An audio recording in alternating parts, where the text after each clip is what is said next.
பிரியமானவர்களே, ஆண்டவராகிய இயேசுவின் இனிய நாமத்தினாலே மீண்டும் ஒரு விஷயமாக உங்களை நான் வாழ்த்துகிறேன். இப்பொழுது நாம் அந்த சிறைச்சாலைக்கு மேல் தளத்தில் நாம் இருக்கிறோம். நம்ம வந்ததான போட் அங்கே நிற்குது. இப்போது நம்ம சிறைச்சாலையோட மேல் தளத்தில் நம்ம இருக்கிறோம். இங்கே ரூம்ஸ் இருக்குது. சிறைச்சாலையை இப்போது ஏசி ரூமாக்கி வச்சுருக்கிறாங்க சுற்றுலாத்தலமாக. இந்த இடத்துலேருந்து நான் உங்களுக்கு ஒரு வார்த்தையை பகிர்ந்து கொள்ள விரும்புகிறேன். மார்க்கு 9ஆம் அதிகாரம் 23ஆம் வசனத்தில் ஆண்டவராகிய இயேசு கிறிஸ்து சொல்லுகிறார், விசுவாசிக்கிறவனுக்கு எல்லாம் கூடும் என்று சொல்லி. விசுவாசிக்கிறவனுக்கு எல்லாம் கூடும் என்று சொல்லி ஆண்டவர் சொல்லுகிறார். இந்த வார்த்தை ஆண்டவராகிய இயேசு யாரை பார்த்து சொன்னார், எப்படிப்பட்ட சூழ்நிலையில் சொல்லப்பட்டது என்று சொல்லி நாம் பார்க்கும்போது, பிசாசு பிடித்த தன்னுடைய மகனுக்காக, அவனுடைய சுகத்திற்காக ஆண்டவராகிய இயேசுவிடத்தில் ஒரு தகப்பன் தன்னுடைய மகனை கொண்டு வருகிறார். சீஷர்கள் அந்த பிசாசை துரத்த முயற்சிக்கிறார்கள், ஆனால் துரத்த முடியவில்லை. ஆண்டவராகிய இயேசு அந்த பிசாசை துரத்த அவர் முன்வருகிறார். அப்பொழுது அந்த தகப்பனை பார்த்து கேட்கிறார், இது எவ்வளோ நாள் இருக்குது என்று சொல்லி கேட்கும்போது அவர் எல்லா காரியங்களும் சொல்லுகிறார், எங்கள் மேல் நீர் ஏதாவது செய்யக்கூடுமானால் எங்கள் மேல் மனதுருகி செய்யும் என்று சொல்லி கேட்கிறார். அதாவது என்னன்னு சொன்னால், எல்லாரும் முயற்சி செய்து விட்டார்கள், உம்மால ஏதாவது செய்ய முடிஞ்சா பாருங்க என்று சொல்லி கேட்கிறார். அப்படியானால் என்ன, இயேசுவினாலே பிசாசை துரத்த முடியும் என்றதான திடமான நம்பிக்கை அந்த மனுஷனுக்குள்ள இல்லை. ஏதாவது செய்ய முடிஞ்சா செய்யுங்கன்னு சொல்லுகிறார். ஆண்டவராகிய இயேசு அதை புரிந்து கொள்ளுகிறார். நீ விசுவாசித்தால் மட்டும்தான் நடக்கும், விசுவாசிக்கிறவனுக்கு எல்லாமே கூடும், அதாவது எல்லாமே நடக்கும் என்று சொல்லி அவர் சொல்லுகிறார். அன்பானவருடைய பிள்ளைகளே, இதனுடைய அர்த்தம் என்ன?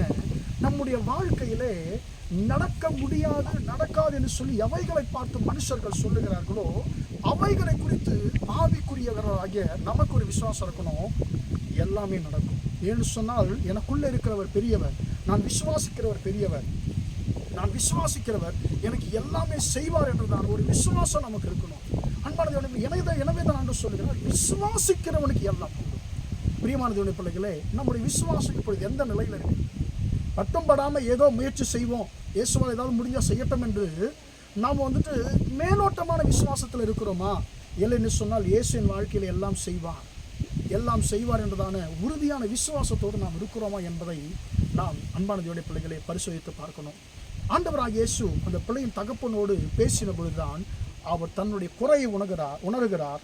எனக்குள்ளதான் தவறு இருக்குது ஆண்டவரே, நான் உம்மிடத்தில் வருகிறேன், உம்மிடத்தில் மன்றாடுகிறேன், ஆனால் நீர் எனக்கு என் பிரச்சனைக்கு முடிவுண்டாக்க முடியும் என்ற விசுவாசம் எனக்குள்ள இல்லை ஆண்டவரே, என் அவிசுவாசத்தை எடுத்து போடும் ஆண்டவர் சொல்லி கேட்கும் பொழுது அவருடைய அவிசுவாசத்தை எடுத்து போடுகிறார். அது வரைக்கும் தடையா இருந்ததான அற்புதம் அங்கே நடக்கிறதை அன்பான பிள்ளைகளே, நம்முடைய வாழ்க்கையிலே சூழ்நிலைகளை அல்ல, அன்பான பிள்ளை கர்த்தரை மட்டும் நாம் நோக்கி பார்க்கும் பொழுது நம்முடைய விசுவாசம் வளரும். விசுவாசிக்கிறவனுக்கு எல்லாம் கூடும். நீங்கள் கர்த்தரை விசுவாசிக்கிறபடினாலே உங்கள் வாழ்க்கையிலே கர்த்தர் எல்லாவற்றையும் செய்ய அவர் வல்லவராக. ஜெபிப்போமா? இதாவே நன்றியோடு துதிக்கிறோம், ஸ்தோத்திரிக்கிறோம் ஐயா. இம்மட்டுமாக இந்த வார்த்தைகளை கேட்டு ஆண்டவரே, அப்பா உடைய பிள்ளைகளை கர்த்தரில் ஆசீர்வதிக்கும்படியாக நான் ஜெபிக்கிறேன்.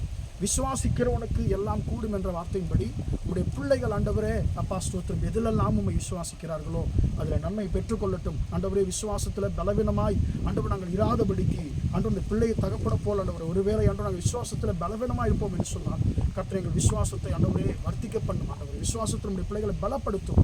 ஆண்டவரே, நம்முடைய பிள்ளைகளுக்கு ஆண்டவர் விரும்புகிற நன்மைகள் நடக்கட்டும் என்று சொல்லி ஜெபிக்கிறேன். இந்த நாள் முழுவதுமாய் நம்முடைய பிள்ளைகள் செய்கிற எல்லா காரியத்திலையும் உடைய கரம் கூட இருந்து நடத்தட்டும் என்று இயேசுவின் நாமத்தில் ஒப்புக் கொடுத்து ஜெபிக்கிறேன், ஜீவனுள்ள நல்ல பிதாவே.